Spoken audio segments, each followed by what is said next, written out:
নমস্কার, আমি Sourav OBC update নিয়ে চলে আসলাম। তো ওবিসি আপডেট দেখে নাও তোমাদের স্ক্রিনের উপরে। তোমাদের জন্য ওবিসি আপডেট নিয়ে চলে এসেছি। ওবিসি সংরক্ষণ বাতিলে স্থগিতাদেশ নয়। ওবিসি চ্যালেঞ্জ মামলায় স্থগিতাদেশ দিল না সুপ্রিম কোর্ট।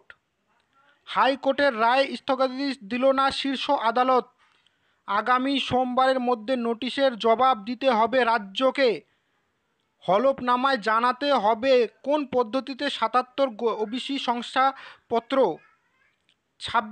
16 আগস্ট ওবিসি সংরক্ষণ বাতিলের মামলার পরবর্তী শুনানি। দেখলে তোমরা ভিডিওটা, সুপ্রিম কোর্ট কিন্তু হাইকোর্টের যে রায়টা, সেই রায়টাকে বহাল রাখলো। রাজ্য সরকারের কাছ থেকে জবাব চেয়েছে। ৭৭টা গোষ্ঠীকে তারা ওবিসি যে দিয়েছে তাকে হলফনামাতে তাদেরকে জবাব দিতে হবে আগামী সোমবারের মধ্যে, এবং নেক্সট হিয়ারিং 16 তারিখ আগস্ট মাসের। তাহলে আজকের ভিডিওটা এই পর্যন্ত, এবং তোমাদেরকে এক্সাম আপডেট বলে দিই। দেখো, ওবিসি ইস্যু কিন্তু তাড়াতাড়ি মিটতে চলেছে। পুজোর আগে বা পুজোর পরে এক্সাম হতে পারে। তাহলে চ্যানেলটিকে সাবস্ক্রাইব করে নেবে। ধন্যবাদ।